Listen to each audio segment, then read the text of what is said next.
भाजपा का बड़ा सिरदर्द। नमस्कार, आप देख रहे हैं दिव्य हिमाचल टीवी और मैं हूं आपके साथ पल्लवी शर्मा।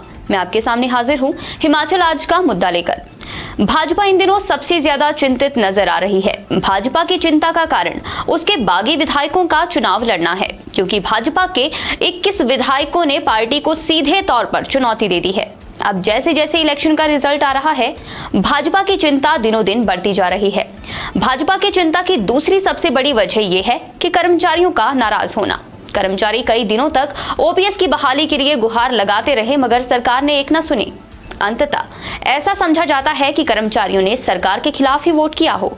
अगर ऐसा हुआ तो सरकार को वास्तव में ही चिंतित होने की जरूरत है। तो भाजपा के भीतर जो सबसे बड़ी चिंता है वो है इनके बागी चेहरे।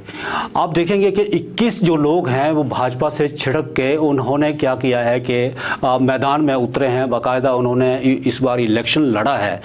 और ये सभी 21 चेहरे जो हैं भाजपा के लिए बहुत बड़ी चुनौती बनकर इनके सामने खड़े हैं।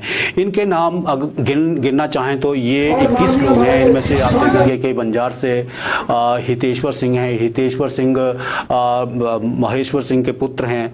आनी से किशोरीलाल सागर हैं, देहरा से होशियार सिंह हैं, नालागढ़ से केएल ठाकुर हैं, इंदौरा से मनोहर धीमान हैं, फिर किन्नौर से तेजवंत नेगी हैं, फतेहपुर से कृपाल परमार हैं। कृपाल परमार आप जानते हैं कि उनको प्रधानमंत्री नरेंद्र मोदी जी ने खुद फ़ोन किया कि आप बैठ जाएं, मगर वो बैठे नहीं। तो फतेहपुर में भी एक टेंशन बनी हुई है। सुंदरनगर से आप देखेंगे कि पूर्व मंत्री रहे हैं वन मंत्री रूप सिंह ठाकुर जी, उनके जो पुत्र हैं अभिषेक ठाकुर, वो मैदान में वहाँ उतरे हुए हैं। बिलासपुर से सुभाष शर्मा को लाख कोशिशें की गई। भाजपा के राष्ट्रीय अध्यक्ष जेपी नड्डा जी ने भी उनको मनाने की कोशिश की, आप बैठ जाएं, वो बैठे नहीं। और मंडी से आप देखें कि प्रवीण शर्मा हैं, फिर कुल्लू से राम सिंह हैं। इसके अलावा बात करें नाचन से ज्ञानचंद हैं, धर्मशाला से विपिन नहरिया हैं, अनिल चौधरी हैं। तो ये तमाम लीडर जो हैं ये एक चुनौती बने हुए हैं। कांगड़ा से आप देखें कुलभाष चौधरी हैं। कुलभाष चौधरी को भी बैठाने की बहुत कोशिश की। कुलभाष चौधरी के पास भाजपा के प्रदेशाध्यक्ष खुद पहुंचे हुए थे, वो माने नहीं। महेंद्र सिंह हैं मनाली से, महेंद्र ठाकुर, ये भी नहीं माने। वड़सर से आप देखें संजीव शर्मा जो हैं उन्होंने भी ताल ठोंकी हुई है, उन्होंने बाकायदा इलेक्शन लड़ा। हमीरपुर से नरेश दर्जी हैं, भोरन से आप देखें पवन कुमार हैं, रोहडू से राजेंद्र धीरटा हैं और चंबा से इंदिरा कपूर हैं। तो ये जो 21 लोग हैं इन्होंने भाजपा की बहुत बड़ी एक टेंशन दे रखी है, बहुत बड़ी जो है वो चिंता ये बने हुए हैं। इसके अलावा आप दूसरी चिंता देखें तो कर्मचारियों की नाराजगी। कर्मचारियों की नाराजगी जो है इस बार भाजपा के लिए बहुत बड़ा सरदर्द बन के उभरी है। आप देखेंगे कि भाजपा के तमाम तमाम सरकारी कर्मचारी ये अपील करते रहे कि हमारी जो मांगे हैं उनको मान लिया जाए। हालांकि सरकार ने कई मांगे उनकी मानी भी, बहुत सारा जो है उनको बेनिफिट देने की कोशिश भी की। कई तरह के केंद्र से फंड रेजिंग की गई कर्मचारियों को लाभ देने के लिए। इसके बावजूद कर्मचारी जो चाह रहे थे वो हुआ नहीं। कर्मचारियों की आप देखेंगे कि सबसे बड़ी मांग जो थी वो थी ओपीएस की बहाली को लेकर।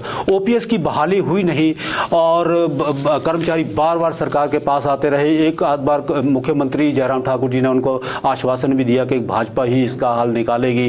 फिर केंद्र से भी एक दलील दी गई कि जी अगर राजस्थान, क्योंकि कर्मचारी बता रहे थे कि राजस्थान ने ओपीएस को बहाल कर दिया है, तो केंद्र सरकार का ये कहना था कि राजस्थान की सरकार जो है वो कर्मचारियों से धोखा कर रही है और एक फेक मैसेज जो है उसको फैलाने की कोशिश कर रही है। आप देखेंगे कि उसके बाद उसी ओपीएस को कांग्रेस ने अपनी घोषणा पत्र का जो है वो सर्वोच्च एक घोषणा रखी कि हम जैसे ही सरकार बनाएंगे तो 10-15 दिन के भीतर जो है हम ओपीएस को बहाल करेंगे।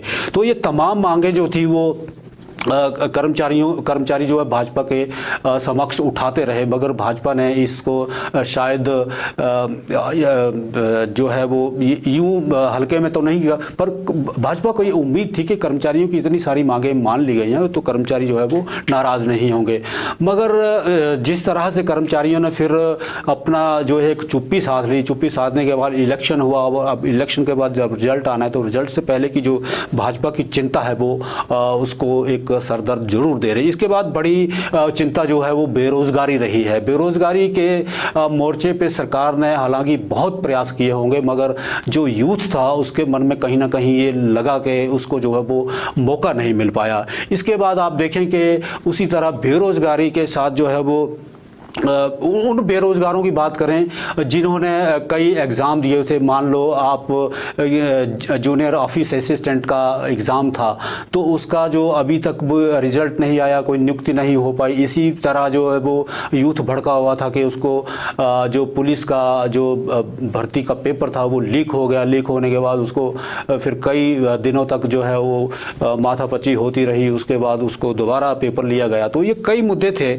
जो भाजपा के लिए चिंता का विषय बने हुए थे और तमाम इन सारे मुद्दों के बीच इलेक्शन भी हुआ। मगर अब जो है वो रिजल्ट को लेकर भाजपा जो है वो एक चिंता ज़रूर जाहिर कर रही है अंदर खाते कि क्या होगा।